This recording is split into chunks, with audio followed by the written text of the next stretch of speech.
Bonjour et bienvenue dans Tech Talk. Aujourd'hui, j'ai une histoire qui va réveiller votre nostalgie et peut-être révolutionner votre façon d'écrire. Le retour du clavier physique sur smartphone. Fermez les yeux et replongez en 2007. Barack Obama vient d'être élu. Tout le monde danse sur Umbrella de Rihanna et surtout, tout le monde tape ses SMS sur de vraies touches. Souvenez-vous de cette sensation magique du clic sous vos doigts et de cette précision absolue, de cette vitesse de frappe inégalée. Eh bien, cette époque bénie pourrait bien revenir. Le constructeur chinois UniHertz vient de dévoiler le Titan 2, un smartphone qui ressuscite littéralement le BlackBerry. Oui, vous avez bien entendu, un vrai clavier physique sur un smartphone moderne. Ce bijou de nostalgie a un écran carré, exactement comme l'ancien BlackBerry, et un vrai clavier avec des touches qui s'éclairent. Mais attention, ce n'est pas qu'un simple retour en arrière. Ce clavier est magique. Imaginez, vous pouvez transformer chaque touche en raccourci. La touche A lance WhatsApp, la I ouvre Instagram, et quand vous lisez, le clavier devient une souris pour faire défiler la page. Génial, non? Et côté performance, c'est du costaud. Un processeur rapide, beaucoup de mémoire,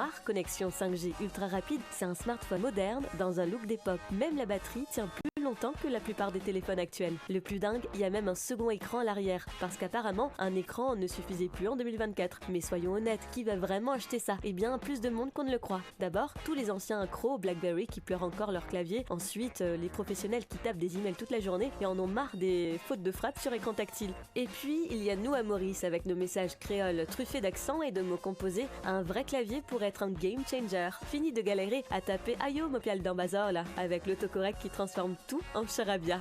Cette renaissance du clavier physique pose une vraie question. Et si on s'était trompé? Et si la course aux écrans toujours plus grands nous avait fait oublier l'essentiel? L'efficacité de frappe? Le Titan 2 pourrait bien être le premier d'une nouvelle génération de smartphones néo-rétro. Après tout, les vinyles ont fait leur comeback, pourquoi pas les claviers physiques? Voilà, fin de votre Tech Talk, à demain sur RM1 pour explorer les technologies qui osent défier les conventions.